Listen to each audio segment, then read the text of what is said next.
अब हमारी बारी है। ट्रंप के इतना कहते ही अमेरिका ने ईरान पर फिर हमला बोल दिया। IRGC के 4 कमांडरों की मौत हो गई है। नमस्कार, आप देख रहे हैं न्यूज़ 18। मैं हूं आपके साथ श्रुति श्रीवास्तव। अमेरिका ने एक बार फिर ईरान के खिलाफ हवाई हमले शुरू कर दिए हैं। अमेरिकी अधिकारी के हवाले से आई रिपोर्ट के मुताबिक राष्ट्रपति डोनाल्ड ट्रंप ने पिछले सप्ताह बमबारी रोककर बातचीत के लिए मौका दिया था, लेकिन जॉर्डन में अमेरिकी सैन्य अड्डे पर हुए मिसाइल हमले के बाद सैन्य अभियान दोबारा शुरू कर दिया गया। एक्सियोस की रिपोर्ट के मुताबिक ईरान की ओर से एक दिन पहले जॉर्डन स्थित अमेरिकी बेस को निशाना बनाकर मिसाइलें दागी गई थी। अमेरिकी सेना का दावा है कि सभी मिसाइलों को बीच रास्ते में ही इंटरसेप्ट कर लिया गया। वहीं ईरान ने कहा है कि बुधवार को हुए हमले में ईरान के 4 सैनिक मारे गए हैं। बुधवार को पत्रकारों से बातचीत में ट्रंप ने कहा है कि अमेरिका ईरान पर बहुत जोरदार हमला करेगा। उन्होंने कहा कि अब हमारी बारी है। ट्रंप ने यह भी दावा किया है कि ईरान ने मिसाइल हमला करना अपनी गलती माना है और अमेरिका से जवाबी कार्रवाई नहीं करने की अपील की है। हालांकि ईरान की ओर से इस दावे की स्वतंत्र पुष्टि नहीं हुई है। रिपोर्ट के अनुसार ट्रंप प्रशासन ने इससे पहले लगातार 13 रात तक ईरान के सैन्य ठिकानों पर हमले किए थे और इसके बाद बातचीत की संभावना को देखते हुए बमबारी अस्थायी रूप से रोक दी गई थी।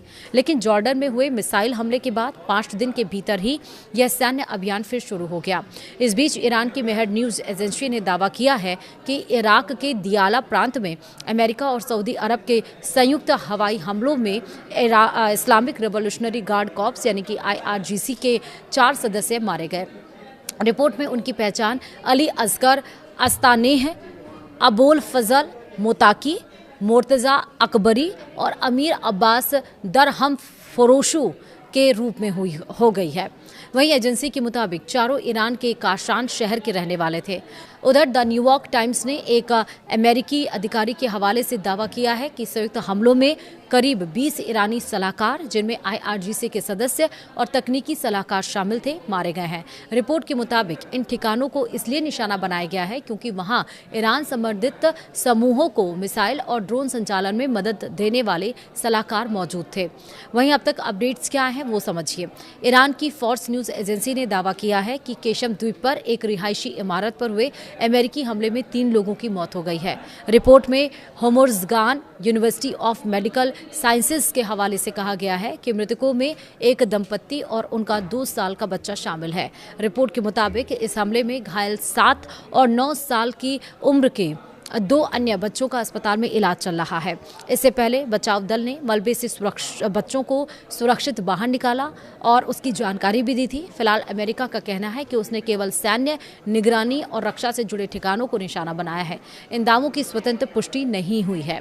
दूसरा, ईरान ने हॉर्मुज़ जल डमरूमध्य के संयुक्त प्रबंधन को लेकर ओमान के प्रस्ताव को खारिज करते हुए अपना नया प्रस्ताव पेश किया है। दोनों देश अंतिम समझौते की शर्तों पर बातचीत जारी रखे हुए हैं। ईरान के उप विदेश मंत्री काजेम गरीबाबादी ने कहा है कि तेहरान के प्रस्ताव के तहत जल डमरूमध्य में एक समुद्री मार्ग पूरी तरह ईरान के क्षेत्रीय जल क्षेत्र से गुजरेगा, जबकि दूसरे मार्ग का एक हिस्सा भी ईरानी जल क्षेत्र में रहेगा। उनके मुताबिक इससे ईरान आने और जाने वाले दोनों समुद्री मार्गों की प्रभावी निगरानी कर सकेगा।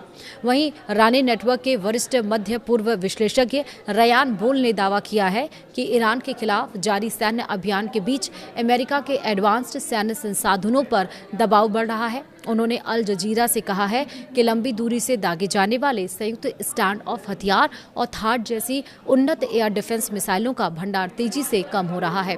उनके मुताबिक कई रिपोर्टों के अनुसार पेंटागन के योजनाकार भी इन हथियारों की उपलब्धता को लेकर चिंतित हैं। वहीं ईरान की सरकारी प्रसारक IRIB के मुताबिक केशन द्वीप पर अमेरिकी हमले में क्षतिग्रस्त हुए रिहायशी भवन के मलबे से तीसरे बच्चे को सुरक्षित निकाल लिया गया। रिपोर्ट के अनुसार बचाव अभियान अभी भी जारी है। रिपोर्ट में कहा गया है कि अमेरिकी हमले का निशाना बना भवन 5 सदस्यों वाले एक परिवार का था। इससे पहले 2 बच्चों को मलबे से निकालकर अस्पताल पहुंचाया गया था। तो यानी कि बमबारी जारी है, गोलेबारी जारी है, एक दूसरे के ऊपर स्ट्राइक जारी है, लेकिन अब ज़रूरत है कि ये युद्ध थमना चाहिए। फिलहाल वीडियो में इतना ही। नमस्कार।